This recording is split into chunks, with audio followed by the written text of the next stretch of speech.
রাস্তায় উপর হয়ে পড়েছিলেন এক নারী। তার পাশে আনুমানিক 2 বছর বয়সী রক্তাক্ত শিশু। ভোরের আলো ফোটার পরপরই এমন দৃশ্য দেখে হতবাক হন গ্রামবাসী। ততক্ষণে ওই নারীর দেহে প্রাণ নেই। লাশটির পাশে থাকা শিশুটি ছিল জীবিত, তবে পড়েছিল অচেতন হয়ে। স্থানীয়রা দ্রুত হাসপাতালে নিয়ে যায় শিশুটিকে। আর নারীর লাশের ঠিকানা হয় মর্গ। হাসপাতালে চিকিৎসা পেয়ে হতভাগা অজ্ঞাত শিশুটি এখন মা মা করে কাঁদছে। দেলোয়ার হোসেনের প্রতিবেদন, জানাচ্ছেন সাইদ রহমান।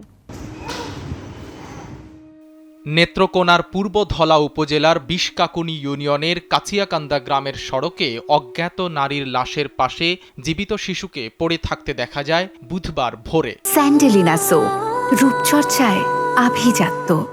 এরপর গ্রামবাসী খবর দিলে পুলিশ এসে শিশুটিকে ময়মনসিংহ মেডিকেল কলেজ হাসপাতালে ভর্তি করে। আর উপজেলা স্বাস্থ্য কমপ্লেক্সের চিকিৎসকরা নারীকে মৃত ঘোষণা করলে লাশটি মর্গে পাঠানো হয়। 1.5 দিন পেরিয়ে গেলেও ওই নারী ও শিশুর পরিচয় পাওয়া যায়নি। শিশুটি বর্তমানে ময়মনসিংহ মেডিকেল কলেজ হাসপাতালের 33 নম্বর ওয়ার্ডের নিউরোসার্জারি বিভাগে চিকিৎসাধীন। তার নাম ঠিকানা উদ্ধার করার চেষ্টা চালিয়ে যাচ্ছে পুলিশ। এদিকে চিকিৎসা পেয়ে অনেকখানি সুস্থ হয়ে এখন মা মা করে কাঁদছে শিশুটি। অবশ্য অসুস্থতার কারণে সেটাও ঠিকমতো বোঝা যাচ্ছে না।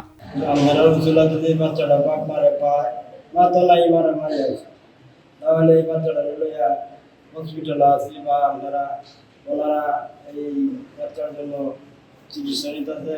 চিকিৎসকরা জানিয়েছেন শিশুটি এখন ঝুঁকিমুক্ত, তবে পূর্ণ সুস্থ হয়ে উঠতে বেশ কয়েকদিন সময় লাগবে তার। যেহেতু তার নাম পরিচয় জানা যায়নি, তাই হাসপাতাল কর্তৃপক্ষ নিজেদের জিম্মায় নিয়ে শিশুটির চিকিৎসা দিয়ে যাচ্ছে। যতদিন শিশুটির পরিচয় উদ্ধার করা যাবে না, ততদিন তার চিকিৎসা এবং নিরাপত্তা দিয়ে যাবে হাসপাতাল কর্তৃপক্ষ।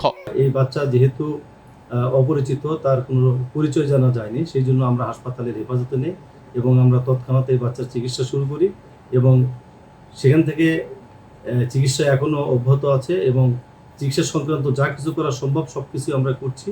প্রথমে বাচ্চাটা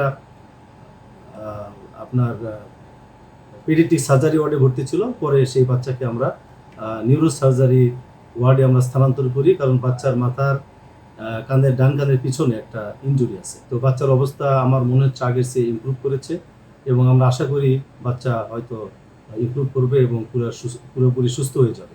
এবং যতক্ষণ পর্যন্ত এই বাচ্চা সুস্থ না হবে, তার জন্য তার নিরাপত্তা, তার চিকিৎসা এবং যা কিছু প্রয়োজন সব কিছু আমরা করব।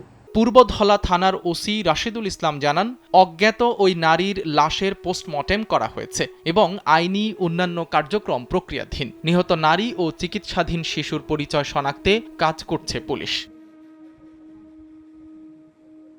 সাইদ রহমান, কালবেলা।